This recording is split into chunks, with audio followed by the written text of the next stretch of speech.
Hi friends, welcome to all. A C സർക്യൂട്ട്സിൻ്റെ ഭാഗമായിരുന്നു നമ്മൾ പറഞ്ഞുകൊണ്ടിരുന്നത്. അപ്പോൾ എ സി സർക്യൂട്ടിൽ ഒരുപാട് കാര്യങ്ങൾ നമ്മൾ പറഞ്ഞു. ജനറേഷൻ എങ്ങനെയാണ്, അതുപോലെ തന്നെ അതിൽ വരുന്ന ഒരുപാട് പേരുകൾ, ഫേസ്, വോൾട്ടേജ്, ഫ്രീക്വൻസി, ആംപ്ലിറ്റ്യൂഡ്, അങ്ങനെ കുറേ പറഞ്ഞു. പിന്നെ അതിനുശേഷം ഓരോ സർക്യൂട്ടുകൾ, റെസിസ്റ്റൻസ് മാത്രമുള്ള സർക്യൂട്ട്, ഇൻഡക്ടർ മാത്രമുള്ള സർക്യൂട്ട്, അതുപോലെ തന്നെ കപ്പാസിറ്റർ മാത്രം വരുന്ന സർക്യൂട്ടൊക്കെ നമ്മൾ ഡിസ്കസ് ചെയ്തു. അപ്പോൾ അതിന് ശേഷം നമ്മൾ ചെയ്യാൻ പോകുന്നത് ഒരു റെസിസ്റ്റൻസ് ഇൻഡക്റ്റർ സർക്യൂട്ട്, അതായത് ആർ എൽ സർക്യൂട്ട് എന്നാണ് ഇതിനെ പറയാം. അതായത് റെസിസ്റ്റൻസ് ഇൻഡക്റ്റർ സർക്യൂട്ട് എന്നുള്ളതുകൊണ്ട് RL സർക്യൂട്ട് എന്നാണ് ഇതിനെ വിളിക്കുന്നത്. അപ്പോൾ RL സർക്യൂട്ടിൽ നമ്മളൊരു AC കൊടുത്തു കഴിഞ്ഞാൽ, RL സീരീസ് സർക്യൂട്ടാണ്. RL സീരീസ് സർക്യൂട്ടിൽ AC കണക്ട് ചെയ്ത് കഴിഞ്ഞാൽ, AC means AC voltage connect ചെയ്ത് കഴിഞ്ഞാൽ എങ്ങനെയായിരിക്കും ഇതിൻ്റെ വർക്കിംഗ് എന്നുള്ളതാണ് പറയുന്നത്. അപ്പോൾ നമ്മൾ കഴിഞ്ഞ മുൻപുള്ള ക്ലാസ്സുകളിൽ ഫേസർ എന്താണെന്നൊക്കെ പറഞ്ഞിട്ടുണ്ടായിരുന്നു. ഇപ്പോൾ ഇതിൽ C ആണെന്നുണ്ടെങ്കിൽ I എന്നുള്ള ഫേസും I എന്നുള്ള ഫേസർ ഡയഗ്രം, അതിൻ്റെ VL എന്നുള്ള ഫേസർ ഡയഗ്രം, അതുപോലെ തന്നെ ഇപ്പോൾ കപ്പാസിറ്ററിൻ്റെ ആണെങ്കിൽ VC എന്നുള്ള ഫേസർ ഡയഗ്രം, IC എന്നുള്ള കറണ്ടൊക്കെ നമ്മൾ പറഞ്ഞിട്ടുണ്ടായിരുന്നു. അപ്പോൾ അതുപോലെ തന്നെ ഇപ്പോൾ നമ്മൾ പറയാൻ പോകുന്നത് രണ്ട് കമ്പോണൻറ്റുകൾ വെച്ചിട്ടാണ്. അതായത് ഒരു ഇൻഡക്ടറും, അതായത് ഒരു കോയിൽ ചുരുളും അതിൻ്റെ കൂടെ ഒരു റെസിസ്റ്ററും കൂടെ വെച്ചിട്ടുള്ള ഒരു AC കണക്ട് ചെയ്യാൻ പറ്റുന്ന രീതിയിൽ വെച്ച് കഴിഞ്ഞാൽ എന്തായിരിക്കും AC റിസൾട്ടൻ്റ് ആയിട്ട് വരിക എന്നുള്ളതാണ്. AC സപ്ലൈ എങ്ങനെയാണ് പ്രതികരിക്കുക എന്നുള്ളത്. അപ്പോൾ നമ്മളിവിടെ AC സപ്ലൈ കൊടുത്തിട്ടുണ്ട്. V എന്നുള്ള വോൾട്ടേജാണ് സപ്ലൈ ചെയ്തിട്ടുള്ളത്, VM sin omega t. ACനെ നമ്മൾ അങ്ങനെയാണ് പറയുന്നത്, അത് കഴിഞ്ഞ ക്ലാസ്സുകളിൽ പറഞ്ഞിട്ടുണ്ടായിരുന്നു. അപ്പോൾ അങ്ങനെയാണ് VM sin omega t കൊടുത്തു കഴിഞ്ഞാൽ ഈ RL എന്നുള്ള ഈ രണ്ട് കമ്പോണൻറ്റുകളും സീരീസ് ആയിട്ടാണ് കണക്ട് ചെയ്തിട്ടുള്ളത്. അപ്പോൾ സീരീസ് ആയിട്ട് കണക്ട് ചെയ്തുകൊണ്ട് തന്നെ ഈ ആറിലൂടെയും എല്ലിലൂടെയും ഒഴുകുന്ന കറണ്ടിൻ്റെ അളവ് സെയിം ആയിരിക്കും. അപ്പോൾ അതിന് നമ്മൾ അവിടെ I എന്ന് എഴുതി കാണിച്ചിട്ടുണ്ട്. കാരണം സീരീസ് കണക്ഷനിൽ എപ്പോഴും കറണ്ട് സെയിം ആവുമെന്ന് നമ്മൾ പറഞ്ഞിട്ടുണ്ടായിരുന്നു.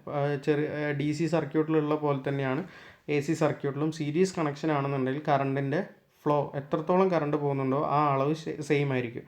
ഇനി അപ്പോൾ അതിനെ നമ്മൾ I എന്ന് വിളിച്ചു കഴിഞ്ഞാൽ, നമ്മളിപ്പോൾ V എന്നുള്ള വോൾട്ടേജ് സപ്ലൈ ചെയ്തിട്ട് I എന്നുള്ള കറണ്ടാണ് ഉണ്ടാക്കിയിട്ടുള്ളത്. ആ കറണ്ട് രണ്ടിലൂടെയും, റെസിസ്റ്റൻസിലൂടെയും ഇൻഡക്ടറിലൂടെയും ഒഴുകുന്നുണ്ട്. പക്ഷേ ഇൻഡക്ടറിലൂടെ ഒഴുകുമ്പോഴും റെസിസ്റ്ററിലൂടെ ഒഴുകുമ്പോഴും അവിടെ ഒരു ചെറിയ വോൾട്ടേജ് ഡ്രോപ്പ് ഉണ്ടാക്കും.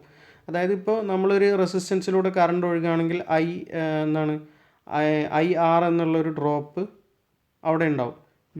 അവിടെ ഒരു വോൾട്ടേജ് ഡ്രോപ്പായിട്ട് IR എന്നുള്ള അളവുണ്ടാവും. അതുപോലെ തന്നെയാണ് ഇവിടെ നമ്മൾ വോൾട്ടേജ് ഡ്രോപ്പായത്, ഇൻഡക്ടറിൽ വരുന്ന വോൾട്ടേജ് ഡ്രോപ്പും റെസിസ്റ്ററിൽ വരുന്ന വോൾട്ടേജ് ഡ്രോപ്പും നമ്മൾ എഴുതുകയാണെങ്കിൽ VR എന്നുള്ളത് voltage drop at resistance equal to I into R, current into resistance. അതുപോലെ തന്നെ ഇൻഡക്റ്റീവ് ഡ്രോപ്പ്, ഇൻഡക്റ്റൻസിൽ വരുന്ന ഡ്രോപ്പ് എന്ന് പറഞ്ഞാൽ VL equal to I into XL ആണ് വരിക. കാരണം കഴിഞ്ഞ ക്ലാസ്സിൽ നമ്മൾ പറഞ്ഞിട്ടുണ്ടായിരുന്നു, ഇൻഡക്ടറിൻ്റെ റെസിസ്റ്റൻസ് ഘടകം എന്ന് പറഞ്ഞു കഴിഞ്ഞാൽ, ഒരു ഇൻഡക്ടർ കണക്ട് ചെയ്ത് കഴിഞ്ഞാൽ അതിലുണ്ടാകുന്ന റെസിസ്റ്റൻസ് ഘടകം എന്ന് പറഞ്ഞാൽ XL ആണ്. ഇൻഡക്റ്റീവ് റിയാക്റ്റൻസ് എന്നാണ് അതിനെ നമ്മൾ വിളിക്കുക.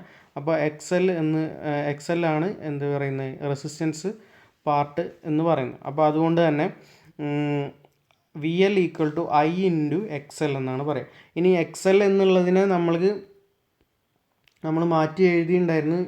XL എന്ന് പറഞ്ഞാൽ എന്താണ്, L omega 2πf into L എന്നുള്ള രീതിയിൽ നമ്മൾ പറഞ്ഞിട്ടുണ്ടായിരുന്നു. അപ്പോൾ അത് ഇവിടെ നമ്മൾ ഉപയോഗിക്കുന്നുണ്ട് രണ്ടാമതായിട്ട്, ഓരോ ഇത് കാണാൻ വേണ്ടിയിട്ട്. അപ്പോൾ ഇനി വോൾട്ടേജ് ഡ്രോപ്പ് എങ്ങനെയാണ് വരുന്നത് എന്നുള്ളത് നോക്കാം. അതായത് ഏത് ഫേസിലാണ് വരുന്നത് എന്നുള്ളത്. അപ്പോൾ നോക്കിക്കഴിഞ്ഞാൽ ഇൻഡക്ടറിലൂടെയും റെസിസ്റ്റൻസിലൂടെയും ഒഴുകുന്ന കറണ്ട് I എന്നുള്ളത് നമ്മളൊരു ഡയറക്ഷൻ നമ്മൾ ചൂസ് ചെയ്യണം. അപ്പോൾ ഫേസർ വരയ്ക്കുമ്പോൾ 0I എന്നുള്ള ഈ ഒരു ഫേസർ കാണുന്നില്ലേ. അപ്പോൾ ഈ ഒരു ഫേസറാണ് കറണ്ടിൻ്റെ ഡയറക്ഷൻ തീരുമാനിക്കുന്നതായിട്ട് പറയുന്നത്.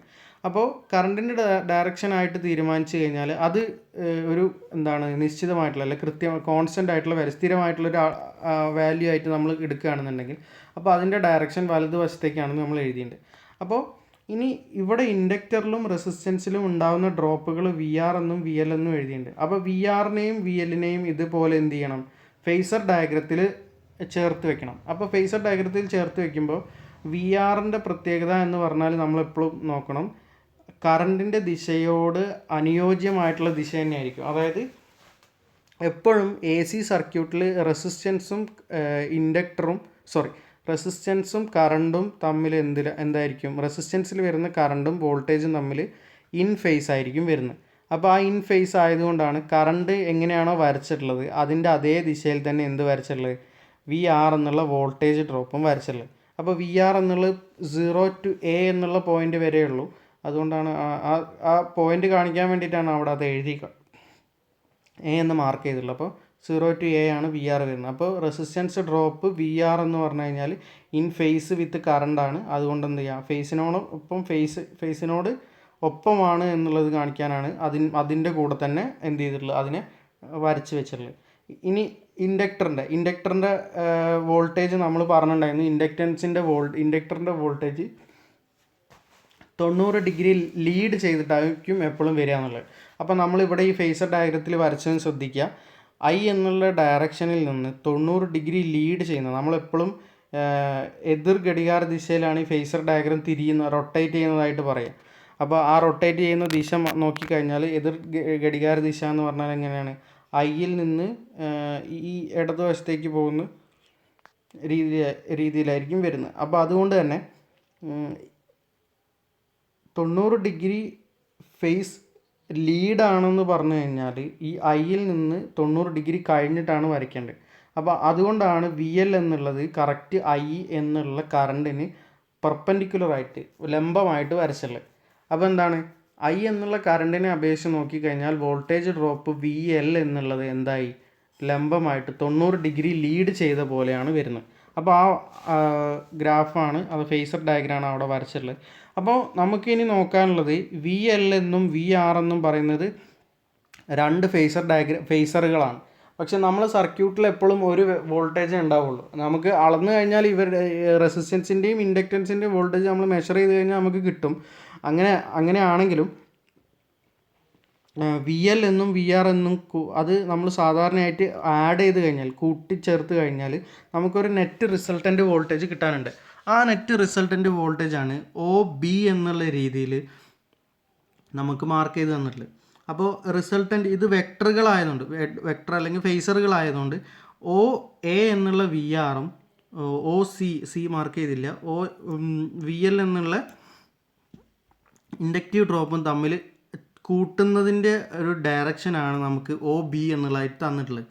അപ്പോൾ അത് നമ്മൾ സാധാരണ കൂട്ടുന്ന പോലെയല്ല, വെക്ടറുകൾ സമ്മ് ചെയ്യുന്ന സമയത്ത് ഈ ഒരു രീതിയിലാണ് കൂട്ടി എഴുതുന്നത്. അപ്പോൾ അതുകൊണ്ടാണ് നമ്മൾ എന്ത് ചെയ്യുന്നത്, വി ആർ എന്നുള്ളതും വി എൽ എന്നുള്ളതും കൂട്ടിയിട്ട് വി എന്നുള്ളതാക്കിയിട്ട് എഴുതിയിട്ടുള്ളത്, ഒ ബി എന്നുള്ള വി എന്നുള്ളതാക്കി എഴുതിയിട്ടുണ്ട്. അപ്പോൾ വി എന്ന് പറഞ്ഞാൽ നമുക്ക് പറയാൻ പറ്റും എന്താണ്, കറണ്ട് ഐ ഇൻറ്റു ഇമ്പിഡൻസ് എന്ന്. അതായത് ആ സർക്യൂട്ടിൽ വരുന്ന മൊത്തം റെസിസ്റ്റൻസിൻ്റെ വിളിക്കുന്ന പേരാണ് ഇമ്പിഡൻസ് എന്നുള്ളത്. അപ്പോൾ അതുകൊണ്ടാണ് V equal to I into Z എന്ന് എഴുതിയിട്ടുള്ളത്. അപ്പോൾ സെഡ് എന്താണെന്നുള്ളത് നമ്മൾ ഇനി അടുത്തതായിട്ട് പറയും. അതിന് മുന്നേ അവിടെ കറണ്ടുമായിട്ട് വി എന്നുള്ള റിസൾട്ടൻ്റ് വോൾട്ടേജ് ഉണ്ടാക്കുന്ന ആംഗിളാണ് ഫൈ എന്ന് മാർക്ക് ചെയ്തിട്ടുള്ളത്. ഫൈനെ വിളിക്കുന്ന പേര് ഫേസ് ആംഗിൾ എന്നാണ്. ആ ഫേസ് ആംഗിൾ നമുക്ക് തരുന്നത് എത്രയാണെന്നുള്ളത് കണ്ടുപിടിക്കാൻ വേണ്ടിയിട്ട് ടാൻജൻറ്റ് ഫൈ കാണുക. അതായത് ടാൻ ഫൈ കണ്ടു കഴിഞ്ഞാൽ V L by V R എന്നാണ് വരിക. അതിൽ നിന്ന് ഉത്തരമായിട്ട് നമുക്ക് വരുന്നത് എക്സ് എൽ ബൈ ആർ എന്നുള്ള രീതിയിലായിരിക്കും ടാൻ ഫൈ വരിക. അതായത് ഫൈ സമം tan inverse of X L by R എന്നുള്ളൊരു സമവാക്യമാണ് നമുക്ക് കിട്ടുന്നത്. അപ്പോൾ അവിടെ വരുന്ന ആംഗിൾ കാണാനുള്ള സമവാക്യം അതാണ് tan inverse of X L by R എന്നുള്ളത്. അപ്പോൾ ഈ ഒരു രീതിയിലാണ് എന്ത് വരിക, ഫസ്റ്റത്തേൻ്റെ അതായത് ആർ എൽ സർക്യൂട്ടിൻ്റെ ഫേസർ വരുന്നത്. അതുപോലെ തന്നെ അവരുടെ ഡയറക്ഷൻ എങ്ങനെയൊക്കെയാണെന്ന് കൃത്യമായിട്ട് മനസ്സിലാക്കുക. അതിൽ നിന്ന് വരുന്ന റിസൾട്ടൻ്റായിട്ട് വരുന്ന റിസൾട്ടൻ്റായി വരുന്ന വോൾട്ടേജിൻ്റെ ഡയറക്ഷൻ കണ്ടുപിടിക്കാനാണ് നമ്മൾ ടാൻ ഫൈ സമം എക്സ് എൽ ബൈ ആർ എന്നുള്ള സമവാക്യം ഉപയോഗിക്കുന്നത്. പിന്നെ അതുപോലെ തന്നെ എങ്ങനെയാണ് ഇവർ ആഡ് ചെയ്ത് വെച്ചിട്ടുള്ളതെന്ന്, ഈ രണ്ട് ഫേസറുകൾ എങ്ങനെയാണ് ആഡ് ചെയ്തിട്ടുള്ളതെന്ന് കൂടെ നോക്കുക. ഇനി അടുത്തത് ഇപ്പോൾ പറഞ്ഞിട്ടുള്ള ഈ ഒരു സർക്യൂട്ടിൽ ഇമ്പിഡൻസും റെസിസ്റ്റൻസും ഇൻഡക്റ്റീവ് റിയാക്റ്റൻസ് എക്സ് എല്ലും തമ്മിലുള്ള റിലേഷൻ എങ്ങനെയാണ് വരുന്നതെന്ന്. അപ്പോൾ നമുക്കറിയാം വി ആർ എന്ന് പറഞ്ഞാൽ ഐ ഇൻറ്റു ആർ ആണ്. അതുപോലെ തന്നെ വി എൽ എന്ന് പറഞ്ഞാൽ ഐ ഇൻറ്റു എക്സ് എൽ ആണ്. അപ്പോൾ എക്സ് എൽ എന്നുള്ളതിന് നമ്മൾ കഴിഞ്ഞ ക്ലാസ്സിൽ പറഞ്ഞ പോലെ X L equal to 2πf/L. F എന്ന് പറഞ്ഞാൽ ഫ്രീക്വൻസി, എൽ എന്ന് പറഞ്ഞാൽ ആ ഇൻഡക്ടറിൻ്റെ ഇൻഡക്റ്റൻസ് ആണ്. അപ്പോൾ അങ്ങനെ ഒരു ഇൻഡക്റ്റൻസ് കൊടുക്കുമ്പോൾ അത് തരുന്ന റെസിസ്റ്റൻസിനെയാണ് അല്ലെങ്കിൽ റിയാക്റ്റൻസിനെയാണ് എക്സ് എൽ എന്നുള്ളതാക്കി എഴുതിയുള്ളത്. അപ്പോൾ അങ്ങനെ ആവുന്ന സമയത്ത് വെക്ടർ അഡീഷൻ ആയതുകൊണ്ട് വി ആറും വി എല്ലും തമ്മിൽ കൂട്ടിക്കഴിഞ്ഞാൽ നെറ്റ് റിസൾട്ടൻ്റ് ആയിട്ടുള്ള വോൾട്ടേജ് വി കിട്ടുമെന്നുള്ളത് കൊണ്ട് നമ്മൾ എന്ത് ചെയ്യുന്നുണ്ട്, റിസൾട്ടൻ്റ് വോൾട്ടേജ് കിട്ടാൻ വേണ്ടിയിട്ട് V equal to V R square plus V L whole square root എന്ന് എടുത്തുന്നുണ്ട്. അപ്പോൾ അതിൽ നിന്ന് നമുക്ക് കിട്ടുന്നത് എന്താ വെച്ചാൽ V equal to I into root of R square plus X L square എന്നാണ്. അപ്പോൾ ഈ X L R square plus X L square എന്നുള്ള ആ ഒരു സംഗതിയാണ് നമ്മൾ പറയുന്ന ഇമ്പിഡൻസ് ആയിട്ട് വരുന്നത്. അതായത് ആർ എൽ സർക്യൂട്ടിനകത്ത് മൊത്തം റെസിസ്റ്റൻസ് എത്രയുണ്ടോ നമ്മളൊരു എ സി കണക്ട് ചെയ്ത് കഴിഞ്ഞാൽ ആ ഒരു അളവാണ് നമുക്ക് എന്ത് കിട്ടുക, സെഡ് എന്നുള്ള വാല്യൂവിൽ നിന്ന് കിട്ടുന്നത്. അപ്പോൾ സെഡിനെ നമ്മൾ root of R square plus X L square എന്ന് എഴുതിയിട്ടുണ്ട്. അതിനെ വിളിക്കുന്ന പേര് ഇമ്പിഡൻസ് ആണ്. അതായത് impedance of series R L circuit, series R L സർക്യൂട്ടിലെ ഇമ്പിഡൻസ് ആണ് സെഡ് എന്നുള്ളത്. അതിൻ്റെ ഇക്വേഷൻ എന്ന് പറഞ്ഞാൽ R square plus X L square എന്നുള്ളതാണ്. പിന്നെ എക്സ് എൽ എങ്ങനെ കണ്ടുപിടിക്കുക എന്നുള്ളത് ഇവിടെ എഴുതിയിട്ടുണ്ട്. എക്സ് എൽ സമം 2πf/L എന്നുള്ള രീതിയിൽ. അതായത് ഇൻഡക്റ്റൻസ് തന്നിട്ടുണ്ടെങ്കിൽ എത്രയാണ് എ സിൻ്റെ ഫ്രീക്വൻസിയും തന്നിട്ടുണ്ടെങ്കിൽ നമുക്കത് കണ്ടുപിടിക്കാൻ പറ്റും. ആ എഫ് എന്നുള്ളത് എ സി കൊടുക്കുന്നതിൻ്റെ ഫ്രീക്വൻസി അളവാണെന്നാണ് പറയുന്നത്. അപ്പോൾ ഇനി അടുത്തതായിട്ട് നമ്മൾ പറയുന്നത് റെസിസ്റ്റൻസ് കപ്പാസിറ്റൻസ് സീരീസ് എന്നുള്ള സർക്യൂട്ടാണ്. അപ്പോൾ റെസിസ്റ്റൻസ് കപ്പാസിറ്റർ സീരീസിൽ വരിക എന്ന് പറഞ്ഞു കഴിഞ്ഞാൽ സാധാരണ പോലെ തന്നെ നേരത്തെ നമ്മൾ പറഞ്ഞ പോലെ ആർ എൽ സർക്യൂട്ട് വന്ന പോലെ തന്നെയാണ്. അപ്പോൾ ആർ എൽ സർക്യൂട്ട് സീരീസിലായിരുന്നപ്പോൾ നമ്മൾ പറഞ്ഞു കറണ്ട് കോൺസ്റ്റൻറ്റ് കറണ്ടാണ്, സീരീസ് ആയതുകൊണ്ട് കോൺസ്റ്റൻറ്റ് കറണ്ടാണ്. ഇവിടെയും അതുപോലെ തന്നെ ആറും സിയും സിയിലൂടെ ഒഴുകുന്നത്, ആറിലൂടെയും സിയിലൂടെയും ഒഴുകുന്നത് കോൺസ്റ്റൻറ്റ് കറണ്ട് ആയിരിക്കണം. കാരണം എന്താണ്, അവിടെ നമ്മൾ സീരീസ് കണക്ഷനാണ് ഉപയോഗിച്ചുള്ളത്. അപ്പോൾ സീരീസ് കണക്ഷൻ ഉപയോഗിച്ച് കഴിഞ്ഞാൽ എന്തായാലും അവിടെ വരുന്ന കറണ്ട്, അത് ആറിലൂടെയും സിയിലൂടെയും ഒഴുകുന്ന കറണ്ടിൻ്റെ അളവ് കോൺസ്റ്റൻറ്റ് കറണ്ട് ആയിരിക്കും. അപ്പോൾ ആ ഒരു കറണ്ട് എത്രയാണെന്നുള്ളത് അവിടെ മാർക്ക് ചെയ്തിട്ടുണ്ട്. ഐ എന്നുള്ള രീതിയിൽ നമ്മൾ അസ്യൂം ചെയ്യണം. നമ്മൾ ഐ എന്നുള്ളതായിട്ട് കരുതുകയാണെന്നുണ്ടെങ്കിൽ നമുക്ക് അവിടെ വോൾട്ടേജ് ഡ്രോപ്പുകൾ നേരത്തെ എഴുതിയ പോലെ ഐ ആർ എന്നും ഐ എക്സ് സി എന്നും എഴുതാൻ പറ്റും. അതിൽ എക്സ് സി എന്ന് പറഞ്ഞാൽ കപ്പാസിറ്റീവ് റിയാക്റ്റൻസ് ആണ്. കപ്പാസിറ്റീവ് റിയാക്റ്റൻസിനെ നമ്മൾ മുന്നേ പരിചയപ്പെട്ടിട്ടുണ്ട്. Capacitive reactance equal to X C സമം 1/2πfc എന്നുള്ള ഒരു ഇക്വേഷനാണ് അതിന് പേര്. അതായത് കപ്പാസിറ്റൻസിൻ്റെ ഫലമായിട്ട് നമ്മൾ കപ്പാസിറ്റൻസ് ഒരു സർക്യൂട്ടിൽ കണക്ട് ചെയ്ത് കഴിഞ്ഞാൽ അതിൽ നിന്ന് കിട്ടുന്ന റെസിസ്റ്റൻസിൻ്റെ അളവാണ്, എത്ര റെസിസ്റ്റൻസ് കിട്ടും എന്നുള്ളതിൻ്റെ അളവായിട്ടാണ് എക്സ് സി എന്നുള്ളത് പറയുന്നത്. അപ്പോൾ അങ്ങനെ ആകുമ്പോൾ 2 ഡ്രോപ്പുകൾ അവിടെ വരുന്നുണ്ട്. ആ ഡ്രോപ്പുകളുടെ പ്രത്യേകതയും ഇനി നമുക്ക് പറയാനുണ്ട്. അപ്പോൾ എ സി സർക്യൂട്ട് ആയതുകൊണ്ട് തന്നെ ഈ ഡ്രോപ്പുകൾ ഫേസറുകളാണ്. അപ്പോൾ ഫേസറുകളാകുമ്പോൾ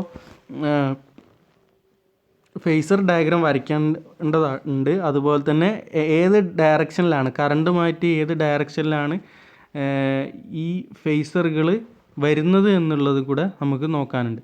അപ്പോൾ ഫേസർ ഡയഗ്രാം വരച്ച് കഴിഞ്ഞാലേ നമുക്ക് അതിൻ്റെ കൃത്യമായിട്ടുള്ള കാര്യങ്ങൾ കിട്ടുന്നുള്ളൂ. അപ്പോൾ അതുകൊണ്ട് തന്നെ ഇവിടെ നേരത്തെ ഉള്ള അതേപോലെ തന്നെ സർക്യൂട്ടിൽ വി എന്നുള്ള വോൾട്ടേജ് സപ്ലൈ ചെയ്തിട്ടുണ്ട്. വി ആർ എന്നുള്ള ഡ്രോപ്പ് റെസിസ്റ്റൻസിൻ്റെ മുകളിൽ വന്നിട്ടുണ്ട്. വി സി എന്നുള്ള ഡ്രോപ്പ് കപ്പാസിറ്റൻസിൻ്റെ മുകളിൽ വന്നിട്ടുണ്ട്. അതിൽ നിന്ന് എന്ത് കിട്ടുന്നുണ്ട്, വി ആർ വി സി എന്നുള്ളതിൻ്റെ നെറ്റ് റിസൾട്ടൻ്റ് ആയിട്ട് വി എന്നുള്ള ഡ്രോപ്പ് അവിടെ, അതായത് നമ്മൾ കൊടുക്കുന്ന സപ്ലൈ വോൾട്ടേജ് അവിടെ വരുന്നുണ്ട്. ആ ഒരു രീതിയിലാണ് സീരീസ് കണക്ഷൻ ചെയ്തിട്ടുള്ളത്. ഇനി അതിൻ്റെ ഫേസർ ഡയഗ്രാംസ് നോക്കാം.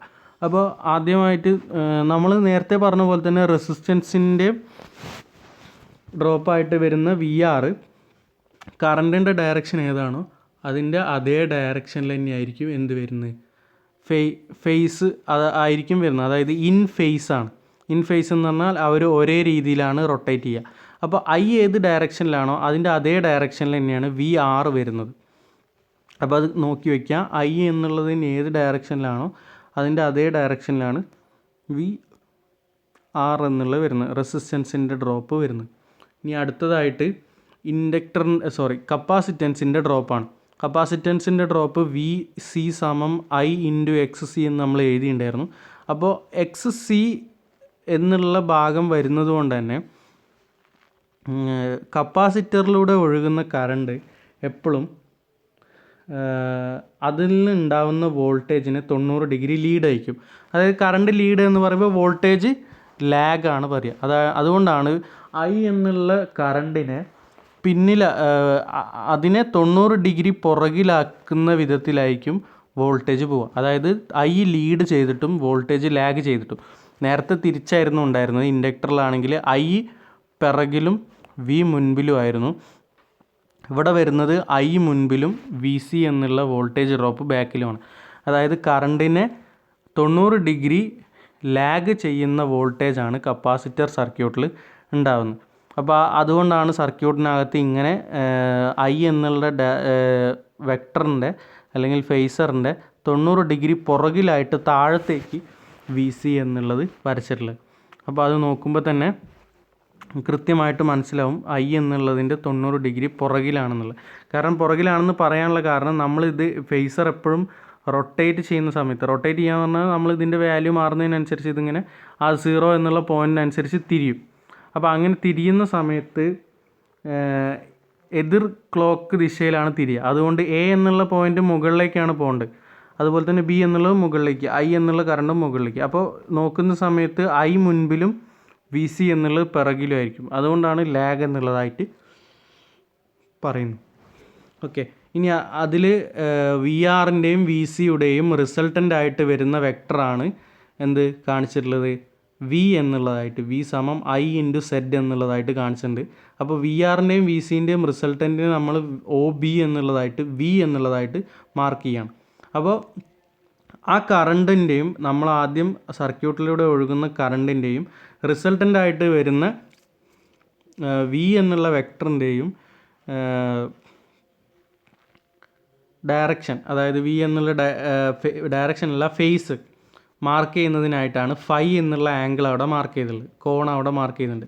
അപ്പോൾ അങ്ങനെ ആകുമ്പോൾ ഫൈ എന്നുള്ള ആംഗിളിൻ്റെ ഡീറ്റെയിൽസ് നോക്കിക്കഴിഞ്ഞാൽ നമുക്ക് നേരത്തെ കിട്ടിയ അതേപോലെ തന്നെ ടാൻ ഫൈ ചെയ്ത് നോക്കിയാൽ V C by V R എന്നുള്ള ഒരു വാല്യൂ ആയിരിക്കും വരുന്നത്. അതുകൊണ്ട് തന്നെ ടാൻ ഫൈ ചെയ്ത് കഴിഞ്ഞാൽ എക്സ് സി ബൈ ആർ എന്നുള്ളത്, എക്സ് സി എന്ന് പറഞ്ഞാൽ എന്താണ്, കപ്പാസിറ്റൻസ് റിയാക്റ്റൻസ് എന്നുള്ളത്. അതായത് 1/2πf സി എന്നുള്ള അളവിനെയാണ് നമ്മൾ എക്സ് സി എന്നായിട്ട് എഴുതിയിട്ടുണ്ടായിരുന്നത്. അപ്പോൾ അങ്ങനെ ആവുന്ന സമയത്ത് എത്ര ആംഗിളിലാണ് എന്നുള്ളത്, ടാൻ ഫൈ ആംഗിളിൻ്റെ ടാൻ എടുത്തു കഴിഞ്ഞാൽ നമുക്ക് എന്ത് ചെയ്യാൻ പറ്റും, എക്സ് സി ബൈ ആർ എന്നുള്ള അളവ് അവിടെ കിട്ടുന്നുണ്ട്. ഇനി അത് കൂടാണ്ട് നമ്മൾ ഈ ഒരു ഇതിൽ കപ്പാസിറ്റീവ് റിയാക്റ്റൻസിൻ്റെയും റെസിസ്റ്റൻസിൻ്റെയും ഇമ്പിഡൻസിൻ്റെയും റിലേഷൻ നോക്കുകയാണെന്നുണ്ടെങ്കിൽ നമ്മൾ ഈ ഒരു രീതിയിലാണ് വരിക. വോൾട്ടേജ് ലാഗ് ചെയ്യുന്നതൊക്കെ കൃത്യമായിട്ട് മനസ്സിലാക്കുക. വോൾട്ടേജ് വി സി എന്നുള്ളത് ഐക്ക് പുറകിലായിട്ടാണ് വരുന്നത്. അതുപോലെ തന്നെ വി ആർ എന്നുള്ളത് അതിൻ്റെ അതേ ഫേസിലാണ് വരുന്നത്. അപ്പോൾ അതിൽ നിന്ന് വരുന്ന നെറ്റ് വോൾട്ടേജ് നമ്മൾ കറണ്ടിൻ്റെ പിറകിലായിട്ടാണ്, അതായത് കറണ്ടിന് ലാഗ് ചെയ്യുന്ന രീതിയിലാണ് വോൾട്ടേജ് വരിക എന്നുള്ളതൊക്കെ പറഞ്ഞു. അപ്പോൾ ഇവിടെ നോക്കിക്കഴിഞ്ഞാൽ നമുക്ക് എന്താ മനസ്സിലാവുക, ഒരു കപ്പാസിറ്റി ആർ സി സർക്യൂട്ടിൽ എന്ന് പറഞ്ഞാൽ കറണ്ടിന് ഒരു ഫൈ ആംഗിളിൽ പുറകിലായിരിക്കും വോൾട്ടേജ് എന്നുള്ളത്. നേരത്തെ നമ്മളത് പറയാൻ വിട്ടുപോയി. ഇവിടെ നോക്കിക്കഴിഞ്ഞാലോ കറണ്ടിന് ഫൈ ആംഗിൾ മുൻപിലായിരിക്കും വോൾട്ടേജ് എന്നുള്ളത്. ഇതേത് സർക്യൂട്ടാണ്, R L circuit. R L circuit വരുമ്പോൾ കറണ്ടിൻ്റെ ഫൈ ആംഗിൾ മുന്നിലായിരിക്കും വോൾട്ടേജ് വി എന്നുള്ളത്. Resistance capacitor circuit R C circuit ആവുന്ന സമയത്ത്, സീരീസ് സർക്യൂട്ട് ആവുന്ന സമയത്ത് കറണ്ടിൻ്റെ ഫൈ ആംഗിൾ പുറകിലായിരിക്കും വി എന്നുള്ളത് വരുന്നത്. അതിൻ്റെ ആംഗിൾ കാണാനും ഇനി അതിൽ നിന്ന് റിയാക്റ്റൻസിനുള്ള ഇക്വേഷനായിട്ട് എഴുതുന്ന സമയത്ത് നമുക്ക് കിട്ടുന്നത് എന്താ, ഇമ്പിഡൻസ് എന്നുള്ളത് ആർ സി സർക്യൂട്ടിലെ ഇമ്പിഡൻസ് എന്നുള്ളത് കൂട്ടിക്കഴിഞ്ഞാൽ √R² + XC² എന്നാണ് വരുന്നത്. അപ്പോൾ ആ എക്സ് സി എന്നുള്ളത് 1/2πfc എന്നുള്ള ആ ഒരു അളവാണ്. കാരണം കപ്പാസിറ്റൻസ് നോക്കിക്കഴിഞ്ഞാൽ നമുക്ക് അതിൽ നിന്ന് കിട്ടാവുന്ന ഒരു അളവാണ് എക്സ് സി എന്നുള്ളതായിട്ട് കാണുന്നത്. അപ്പോൾ ആ ഒരു സെഡ് എന്നുള്ളത് R² + X² റൂട്ടായിട്ടാണ് കാണുന്നത്. ഇത്രയാണ് അപ്പോൾ നമുക്ക് ഇന്നത്തെ ഒരു സെഷനിൽ പറയാനുള്ളത്. ബാക്കി സെഷൻ നമുക്ക് അടുത്ത ക്ലാസ്സിൽ പറയാം.